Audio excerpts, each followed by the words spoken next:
Hi everyone. இன்னைக்கு இந்த வீடியோவில் என்ன பார்க்க போகிறோன்னு பார்த்தீங்கன்னா ஃபிஷ் 65 தான் செய்ய போகிறோம். வாங்க வீடியோக்குள்ளே போகலாம். இன்றைக்கி எங்கள் ஏரியாவில் வந்து மீன் விற்றுட்டு வந்துட்டு இருந்தாங்க காலையில் வெட்னஸ்டேன்றதுனால.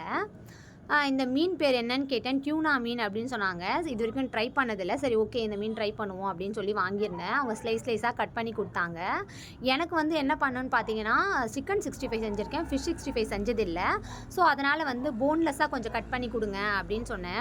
முள் இல்லாத மாதிரி கட் பண்ணி கொடுங்க அப்படின்னு சொன்னேன். அதுதான் போனுன்னு சொல்லிட்டேன். முள் இல்லாத மாதிரி வெறும் சதையை மட்டும் தனியாக கட் பண்ணி கொடுத்தாங்க.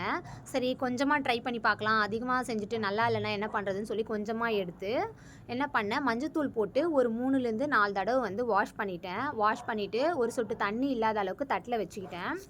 நெக்ஸ்ட்டு என்ன பண்ணேன்னு பார்த்தீங்கன்னா ஆல்ரெடி வந்து கடல் மீனுன்றதுனால லைட்டாக அதில் உப்பு இருக்கும். ஸோ நம்ம வந்து கொஞ்சமாக உப்பு போட்டுக்கோங்க, லைட்டாக உப்பு போட்டுக்கோங்க. அப்புறம் இஞ்சி பூண்டு பேஸ்ட் போட்டுக்கோங்க. என்கிட்ட எலுமிச்சப்பழம் இல்லை, ஸோ நான் வினிகர் கொஞ்சம் ஆட் பண்ணிட்டேன். நான் வந்து இன்றைக்கி வந்து தனி மிளகாத்தூள் மட்டும் போட்டிருக்கேன். வீட்டில் செய்கிற குழம்பு மிளகாத்தூள் போடல, தனி மிளகாத்தூள் பிரியாணிக்கு போடுற மாதிரி தனி மிளகாத்தூள் மட்டும் போட்டிருக்கேன். ஃபிஷ் 65 மசாலாவும் கொஞ்சம் ஆட் பண்ணியிருக்கேன்.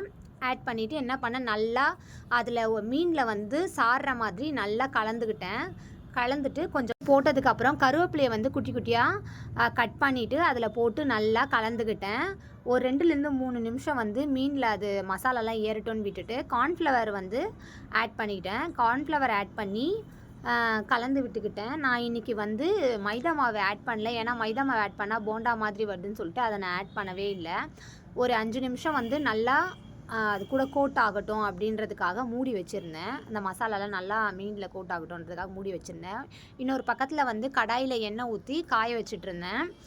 எண்ணெய் காய் தான் செக் பண்ணுறதுக்காக மசாலாலேருந்து ஒரு 2 ட்ராப்பு மசாலாவை தூக்கி அதில் போட்டேன். நல்லா பொரிஞ்சு வந்தது. ஓகே எண்ணெய் நல்லா காஞ்சிடுச்சு அப்படின்றதுக்காக என்ன பண்ணேன், ஒரு மீன் பீஸாக போடலாம் அப்படின்றதுக்காக மேரினேஷன் பண்ணி வச்சுருந்தேன் மீனுங்களை வந்து ஒன்றா தூக்கி அதில் போட்டேன். எண்ணெயில் போட்டுகிட்டே இருந்தேன்.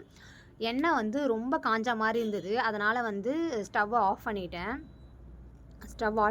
இன்றைக்கி ஏன் நான் வந்து இண்டக்ஷனில் செஞ்சிட்ருக்கேன்னு பார்த்தீங்கன்னா கேஸ் காலி ஆயிடுச்சு. ஸோ இண்டக்ஷனில் இன்றைக்கி ட்ரை பண்ணலான்னு சொல்லி பண்ணிகிட்ருந்தேன்.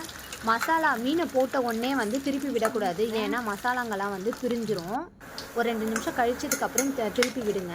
எல்லா மசாலாவும் கரெக்டாக கோட்டாகி சூப்பராக வந்திருக்கு பாருங்கள் ஃபிஷ் 65. ஃபிஷ்ஷும் நல்லா உள்ளே குக் ஆகிருந்தது. இன்றைக்கி இந்த வீடியோ உங்களுக்கு பிடிச்சிருந்தா லைக் பண்ணுங்கள், ஷேர் பண்ணுங்கள், மறக்காமல் சப்ஸ்கிரைப் பண்ணுங்கள். பாய்.